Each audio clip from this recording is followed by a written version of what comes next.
Folks, how you doing? It's Sunday, May 11th, 2025, and I'm going to talk with you guys about something happening here in the Middle East, which I mentioned earlier in this past week a little bit. I'm just going to delve into it a little bit more now. Now that we have the agreement in place between the United States and the Houthis of Yemen, the Houthi terrorist organization based in Yemen, rather, the ones that control a significant portion of the country, including the capital, Sana'a, the ones responsible for attacking ships going up and down the Red Sea and for attacking Israel for the past year and a half or so, since the war started between Hamas and Israel on October 7th, 2023. And ever since then, the Houthis were funded by Iran, and they also get weapons from Russia, through Iran, etc. They got tired of getting their butts whooped by the US and the UK and France, and in order for Iran to have better negotiations with the US, the Iranians told the Houthis to basically tell the US, okay, let's have a truce, let's not fight, let's stop this fighting, and we'll allow ships to go through the Red Sea. But at the same time, they said they would continue attacking Israel. And President Trump said, oh, the Houthis, yes, we'll honor that. We'll honor their word. You mean they'll honor their word? What word? They're a bunch of terrorists, jihadi terrorists. What word have they? And he said that he would, stop shooting at them immediately if they stop shooting at U.S. interests immediately. And he also said that they were very courageous and brave.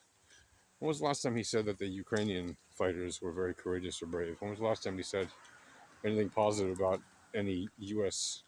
NATO ally? And I don't mean Turkey, because they're not really an ally.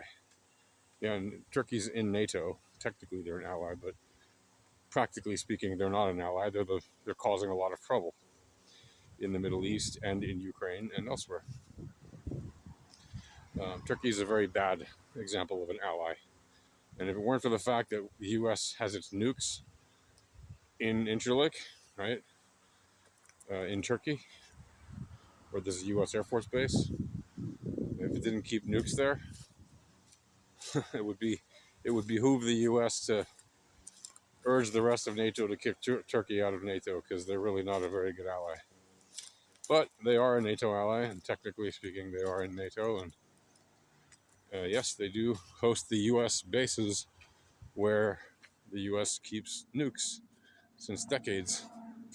Back when Turkey was a very, very different kind of country, not led by a jihadi friend, a friend of the jihadis, Erdogan, right? Back in the days when Turkey really wanted to be more of a Western country. It agreed to host, the U.S.'s nukes in that region, so that the U.S. could basically say to the Soviets, "Hey, you don't have free reign here. You got to watch out, because if you're going to point weapons at the U.S., and if you're going to do that whole Cuban Missile Crisis thing," which obviously they weren't able to do because Kennedy forced them to go home. But the response was, "Yep, we're going to keep nukes in Turkey, so you don't go provoking us again." And, so far so good. It's been a good bunch of decades there, keeping the nukes there. Arguably, it was a good decision to put them there all this time, but in recent years, Turkey has certainly been an agent provocateur, right? Agent provocateur, as they say in French. And they've been provoking conflicts, and they've been provoking different actors in the area for a very long time, especially been antagonistic towards Israel. Why? Because Erdogan represents an Islamist party in Turkey, even though he's technically the president of all of Turkey. He's from, he was elected as the head of the Islamist party, the pro-Islamist party. And he is publicly very anti-Israel, even though Turkey itself, a lot of the people there are very pro-Israel, and the country as a whole has a kind of division between the government and the military.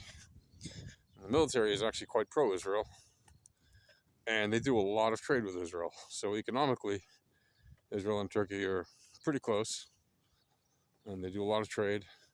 But publicly and politically, the head of Turkey is very antagonistic towards Israel since many years, and he's obviously an autocrat, which is one of the reasons the American president appears to like him so much, because he seems to like autocrats. He likes Kim Jong-un, who's obviously a full-fledged dictator in North Korea. He likes Putin, who's obviously an autocrat. You call him a dictator or whatever. He likes President Xi of China, who's also, an autocrat slash dictator, whatever you want to call him. He's fond of these people. He likes, what they call strongmen, which is just such a weird thing, but whatever. Like, that's who he is. He's a very transactional person. Right? Trump, you can say whatever you want about him. Like him, hate him, I don't care. That's who he is, right? There's no denying that. He clearly likes those people better, and he clearly does not like America's classical allies as much, right? Europeans, for example, right? When has he ever said anything nice about any member of NATO, including all of our best friends, the UK, France, Germany, etc.? When has he ever said anything nice without criticizing them to some degree? Ever. When was the last time he ever criticized President Xi of China?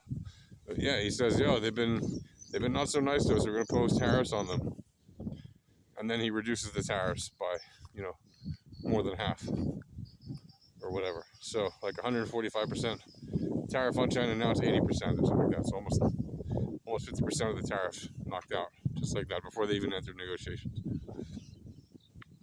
And that's, when was the last time he actually said anything bad about Putin? He did some not nice things in Ukraine, or he's been very tough on Ukraine. He won't even say his name when it comes to the war. He always refers to Zelensky by name, but not to Putin by name. Do you ever think about why that is? Why doesn't he ever refer to Vladimir Putin as the aggressor, as the invader, which he was, which he is? Think about that. Why didn't he ever do that? Again, this is not to trash his politics or to glorify them, right? I don't care which side you stand on about that. I really, really don't. Like, it's not the point. The point is, he is a very transactional person, okay? And we know, for example, while he's been president this term, him and his family have already made more than, $4.5 billion in profits from this crypto meme coins or whatever, and things like that, right? And his company stock, buying and selling and all that stuff. We know they made huge fortunes. Okay, it's something unheard of for a president to do, because normally presidents divest, meaning they get out of any investments they have, because they don't want to even have the appearance of bias towards a particular company. But Trump is obviously a very different person, and he doesn't really care what the law says. That's very evident. If he did, he wouldn't be holding stock in his own company and launching meme coins on the days inaugurated. He's pushing, at the very least, you can say he's pushing the boundaries, okay? Whether you like him or not, again, I don't care. Like him, don't like him, I don't care. You have to at least admit he's pushing the boundaries, right? When he said he wants to make basically Mara Gaza, and a beachfront property out of Gaza, he wants to evacuate all the people, turn into a giant construction site and rebuild like a luxury resort on the west coast of the Middle East. It's a very transactional thing to do, if you think about it, right?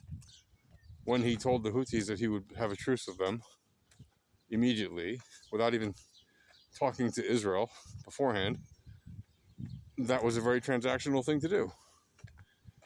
And I told you guys a long time ago, months ago, even longer, I said, sure, Trump has some very pro-Israel policies, but the moment that he'll have an opportunity to do something that's to his advantage, even if it completely screws over Israel, he'll do it. And he did when he did this Houthi deal. He basically said to the Houthis, yeah, sure, we won't shoot back at you, and you can keep firing at Israel. Why? So that he could have better negotiations with the Iranians, right? And declare some kind of miniature victory. That's why. It's transactional. Again, you don't have to like him. You don't have to hate him. You just have to recognize the facts as they are. I'm not saying those things are necessarily good or bad, right? I'm saying those are the facts, right? He absolutely did that, right? He declared a truce with the Houthis. They told him they're going to keep attacking Israel, and he said that's not his problem. He said the Israelis are on their own. They could do what they want. They could do whatever they need. Now, I'm not saying he doesn't like Israel or something, or he hates Israel or whatever. No, he's still allowing Israel to buy as many weapons as they need to continue fighting the war in Gaza, and he's still giving Israel a free hand to do what it needs without trying to rein them in like the last administration tried to do a little bit here and there. Not that they did it that much, but they did a little bit here and there. Trump isn't doing that. He's saying, you guys, duke it out with them and finish it. So he does support Israel in that way, but not completely, because again, why would he say to the Houthis, yeah, sure, whatever. You want to fight and shoot at Israel, keep doing whatever you're doing, I don't care. Just don't shoot at our stuff. Well, guess what? There's U.S. interests in Israel. There's THAAD missile batteries in Israel that are manned and operated by American soldiers who are based in Israel, which the U.S. asked to put in Israel. Israel didn't say, would you please put THAAD missiles in Israel? No. The U.S. said, hey, Israel, can we put THAAD? Since we give you a line of credit to buy our weapon systems every year, would you mind if we put some experimental THAAD missile batteries in your country? And that's exactly what they did, and they've been there for years, and recently they added more. They also have other assets in Israel. Small amounts, yeah? Relatively small amounts. But they obviously have other interests in Israel. A lot of them. Research, technology, weapons manufacturing. It's like every Fortune 500 company worth its salt has a base or, a headquarters here or an office here. All their R&D, a lot of it's done here. Right, that's a Healy going by.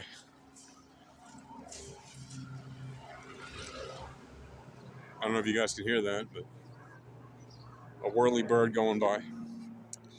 Anyway, so, I'm just pointing out he's a very transactional president. That's all I'm saying. I'm not judging him for it, okay? Look at all of his policies. They're very transactional. All of the executive orders he's issued in the last 100 and whatever days it is since he took office, right? It's all very transactional. Anyway, I'll talk to you guys later. Peace.